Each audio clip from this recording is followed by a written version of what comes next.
Peut-on faire le bonheur d'autrui? Thèse, dans l'amour, dans la vie en société, nous cherchons à faire le bonheur d'autrui. Antithèse, le bonheur est différent pour chacun, on ne peut faire son bonheur que soi-même. Thèse, chacun contribue au bonheur de tous. En effet, l'homme est un être social dont le bonheur dépend autant de lui-même que des autres. Il semble que chacun puisse, en effet, par un sentiment ou une connaissance de l'autre, contribuer à son bien-être. Premier argument, aimer c'est faire le bonheur d'autrui. Le véritable amour de l'autre, tel que le définit Hegel, consiste à savoir discerner ce qui, dans un homme, est le mal. Ce qui est le bien apparenté à ce mal, ce en quoi consiste en général sa prospérité. La connaissance de l'autre, donnée par ce rapport privilégié qu'est l'amour, nous permet de savoir en quoi consiste son bonheur. Nous pouvons alors tenter de le lui apporter dans la mesure de nos possibilités. Deuxième argument, le bon gouvernement recherche le bien des citoyens. Pour Platon, le philosophe est le seul à savoir ce qu'est le bien, d'après lequel il faut vivre pour atteindre le bonheur. Il doit donc être le seul gouvernant, ce qui lui permet d'instituer sa loi en connaissance du bien. Il détermine en quoi consiste le bien de ses concitoyens, dont le bonheur est assuré par leur soumission à la loi. Troisième argument, le bonheur commun est le but de la société. Il peut sembler que les intérêts de chacun sont inconciliables avec ceux d'autrui. Rousseau a résolu cette apparente contradiction en montrant que si l'opposition nécessaire des intérêts particuliers a rendu nécessaire l'établissement des sociétés, c'est l'accord de ces intérêts qui l'a rendu possible.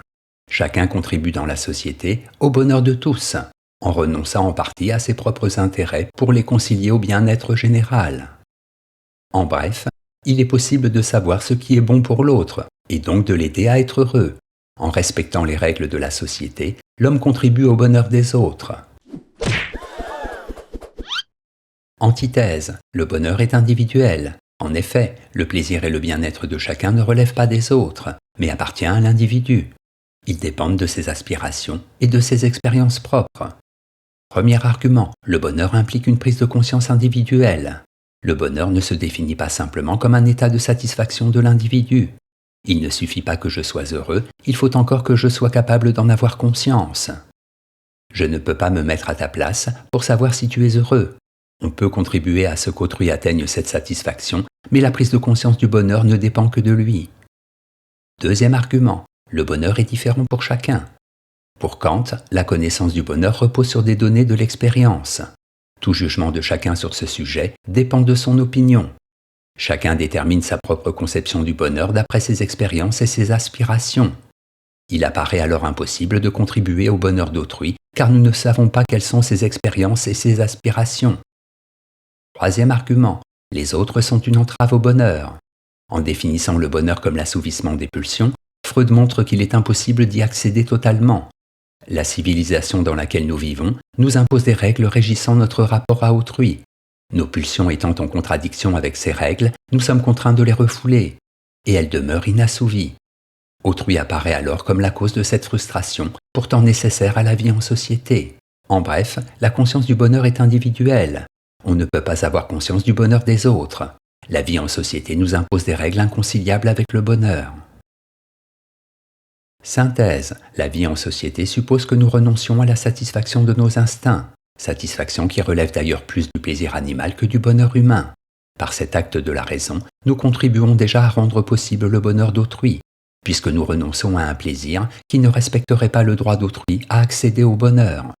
Mais notre contribution à ce bonheur-là, hors de certaines relations particulières, telles que l'amour ou l'amitié, reste toujours limitée, car nous ne savons pas ce qu'est le bonheur d'autrui.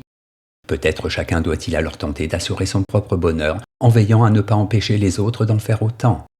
Reste à savoir si le bonheur est un bien à rechercher pour lui-même ou s'il n'est pas plutôt le résultat des efforts consentis par l'homme pour acquérir des biens tels que la liberté, la justice ou la vérité. Si tu veux comprendre le mot bonheur, il faut l'entendre comme récompense et non comme but. Saint-Exupéry. Note et commentaire. Bonheur.